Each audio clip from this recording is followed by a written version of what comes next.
Bonsoir à tous, merci de préférer BB24. Tout de suite, le sommaire. La CNSS renforce les capacités des responsables d'entreprises de gardiennage sur les droits et obligations des employeurs et des travailleurs en matière de sécurité sociale. Le point de cette journée de sensibilisation dans un instant.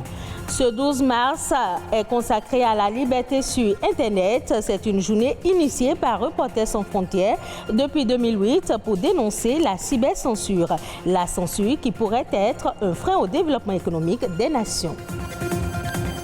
Le monde entier est impacté par les changements climatiques et il faut des ressources pour appuyer les efforts de lutte dans les pays en développement. Le financement climat, qu'est-ce que c'est? On en parle.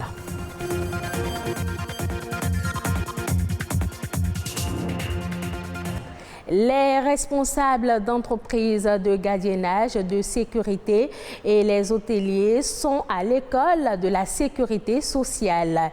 Ils ont été conviés à une journée de sensibilisation sur les droits et obligations des employeurs et des travailleurs en matière de sécurité sociale. Une initiative de la CNSS dont l'objectif est de renforcer les connaissances des participants. Alexis Segbemon, Amandine Anyamboussou.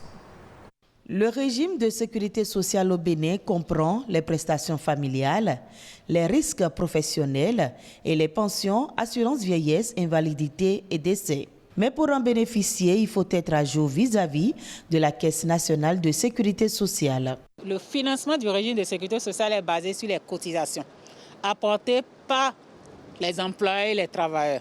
C'est-à-dire qu'il y a un taux qui varie entre 20 à 23% en fonction du secteur d'activité qu'on applique à la masse salariale de l'entreprise pour déterminer les cotisations qui doivent être déposées à bonne date à la CNSS. Sinon, il y aura des pénalités à payer.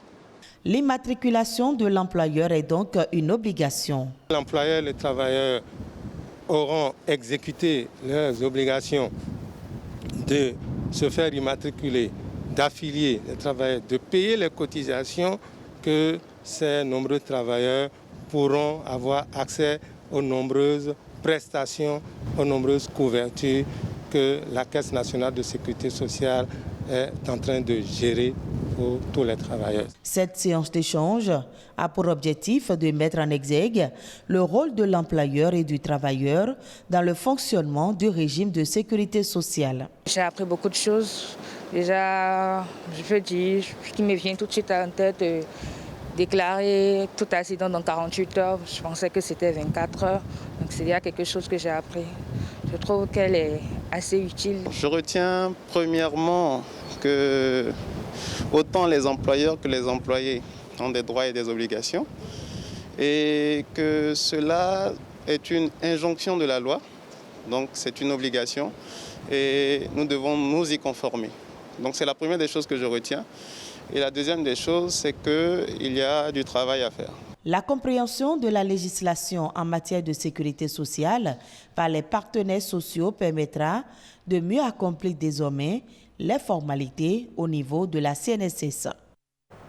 La journée mondiale contre la censure sur Internet est célébrée ce 12 mars, encore appelée Journée internationale pour la liberté d'expression sur Internet. Cette journée est dédiée à la cybercensure. On parle bien de vraie censure de la part d'État qui empêche le citoyen d'accéder à Internet. Une censure qui apparemment n'a pas comme conséquence que la privation de la liberté d'expression. C'est ce que nous dit ce reportage réalisé par une équipe de la rédaction. C'est en 2008 que Reporters sans frontières décide de faire du 12 mars une journée contre la censure sur Internet. Si on estime à 2 milliards le nombre d'internautes dans le monde, plus d'un tiers d'entre eux auraient un accès limité et censuré, notamment à cause des gouvernements dits liberticides. En réalité, l'objectif premier de cette journée est de dénoncer la cybercensure dans le monde. celles qui empêchent les citoyens d'accéder à Internet ou qui musellent la parole en ligne. Vous comprenez que aujourd'hui le contrôle d'Internet par les organisations gouvernementales ne cesse de croître, et la répression des internautes et en particulier des blogueurs peut se faire de manière aujourd'hui particulièrement violente. La censure sur Internet, c'est généralement le blocage de plusieurs réseaux sociaux ou même des sites d'information qu'on coupe partiellement, peut-être en un moment ou bien même pour un long moment, où c'est la coupure totale. Surveillance des internautes, arrestations, harcèlement, blocage de sites ou lois privatives de liberté sont autant d'actes de censure pris par des États pour empêcher les citoyens d'accéder à Internet. Cependant, si la liberté d'expression est atteinte par la censure sur Internet, bien d'autres mots naissent inéluctablement. La journée éveille la conscience des gouvernants pour montrer que couper l'Internet partiellement ou totalement, que c'est un gâchis pour le développement du pays. Sur Internet, on n'a pas que des cyberactivistes, on n'a pas que des web-activistes, on a aussi des e-commerçants. On a beaucoup de personnes qui communiquent par les réseaux sociaux pour prendre des nouvelles de quelqu'un d'autre. Observez que quand on coupe la connexion Internet, c'est que quelqu'un qui a un site de e-commerce ne pourra pas vendre.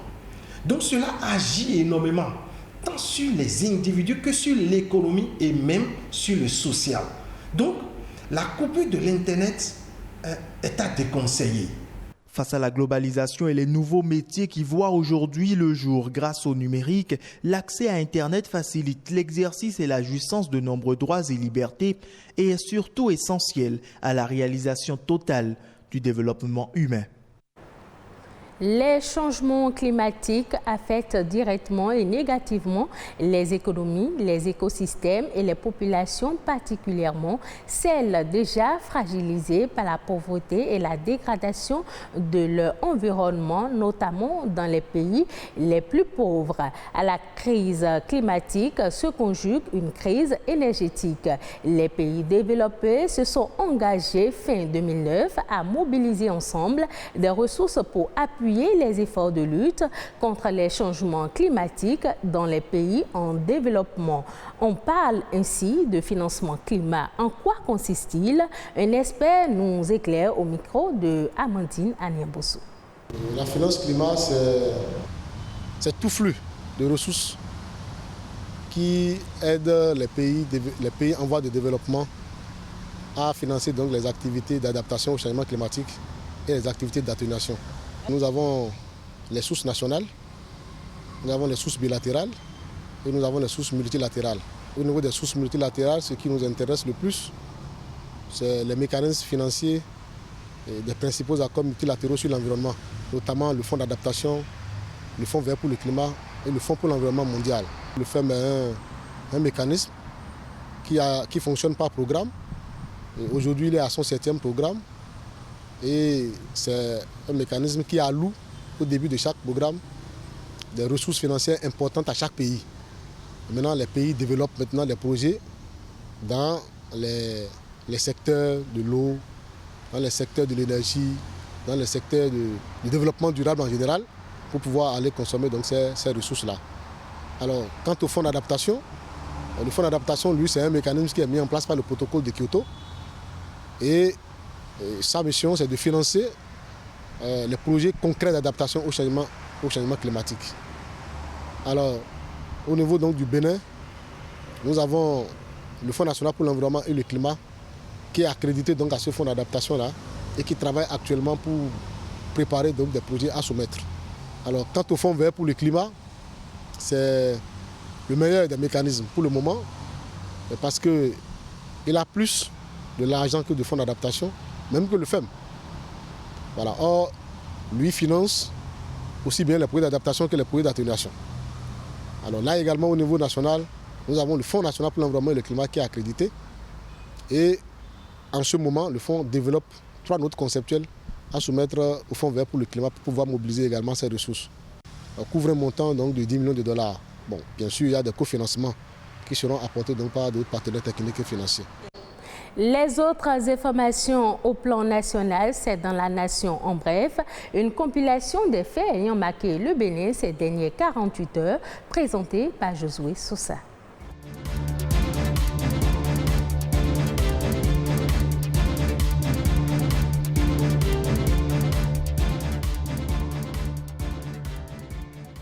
La campagne de commercialisation des noix de cajou a été officiellement lancée ce jeudi à Kétou par le ministre de l'Industrie et du Commerce, Chadiya Alimatou Assouman, et son collègue en charge de l'agriculture, Gaston Dossoui. 300 francs CFA le kilogramme, c'est le prix plancher d'achat des noix de cajou aux producteurs au titre de l'année 2020-2021, ce qui est conforme à la décision du Conseil des ministres en sa séance du 3 mars dernier. Pour la campagne de commercialisation précédente 2019-2020, le Bénin a produit 170 000 tonnes et transformé 11 045 tonnes, soit 6,49% de noix de cajou, sans compter les sorties frauduleuses par les frontières terrestres. L'ambition de l'État est de faire passer la production qui est de 170 000 tonnes aujourd'hui à 300 000 tonnes d'ici 3 ans. Cette campagne de commercialisation prend fin le 31 octobre prochain. Le Bénin passe de B2 avec perspective positive à B1 avec perspective stable, selon l'agence de notation financière internationale Moody's. Cette décision met en lumière l'historique consolidation budgétaire du Bénin, l'amélioration de la structure de la dette et l'excellente gestion des finances publiques. La croissance économique affichée par le Bénin en 2020 est estimée à 2,3% par Moody's, ce qui excède clairement la performance des pays de notation B2 dont le produit intérieur brut a reculé en moyenne de 3%. Le changement profond de l'économie béninoise qui passe par les réformes du gouvernement devrait connaître un rebond de la croissance du PIB de 5% selon l'agence TER 2021. Excédant une fois encore les performances des pays de la sous-région. Ce rehaussement est la première amélioration de notation par Moody's pour un pays d'Afrique depuis le début de la crise liée à la pandémie du coronavirus. Et parlant justement du coronavirus, 144 000 doses du vaccin AstraZeneca Oxford ont été reçues ce mercredi par les autorités béninoises à l'aéroport international Bernardin Ganti de Cotonou. L'arrivée de ce lot de vaccins entre dans le cadre du programme COVAX de l'Organisation mondiale de la santé OMS pour lutter contre la pandémie de la COVID-19. Selon le gouvernement béninois, ce premier lot de vaccins sera administré à 70 000 agents de santé de première ligne et aux plus vulnérables, tels que les personnes âgées de plus de 60 ans et les personnes présentant des comorbidités. Pour le ministre de la Santé, Benjamin Rumpati, il faut beaucoup plus la sensibilisation pour que les communautés continuent à respecter les gestes barrières, même après l'introduction du vaccin. 792 doses de vaccin seront livrées au Bénin à travers l'initiative COVAX d'ici mai 2021. Pour rappel, le Bénin compte à la date du 8 mars 2021 6 501 cas confirmés et 81 décès, 5 552 patients guéris et 868 patients sous traitement. L'occupation des écoles publiques pour des activités festives et les cultes religieux sont désormais interdites sur toute l'étendue du territoire national. C'est à travers la note circulaire numéro 0356 du mercredi 10 mars 2021 que le ministre de l'Enseignement maternel et primaire Saliman Karemou a rendu publique cette décision. Selon la dite note, il est observé des agissements incompatibles avec les missions de l'école, ce qui va totalement à l'encontre de la volonté du gouvernement de réduire les cérémonies ruineuses afin de garantir le développement harmonieux du pays.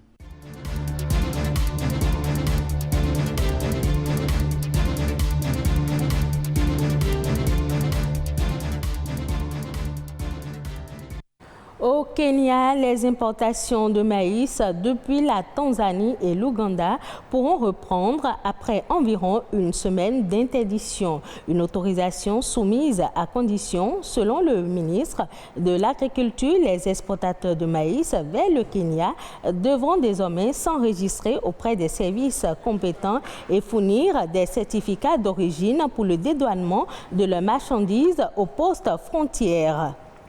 Cette décision du gouvernement kenyan devrait contribuer à l'apaisement des tensions commerciales entre les pays de la région dont les échanges transfrontaliers de marchandises font face à de nombreuses barrières non tarifaires. Et ce sera tout pour cette édition. Merci de l'avoir suivi. Retrouvez ce journal sur le site de l'ORTB, www.ortb.bj.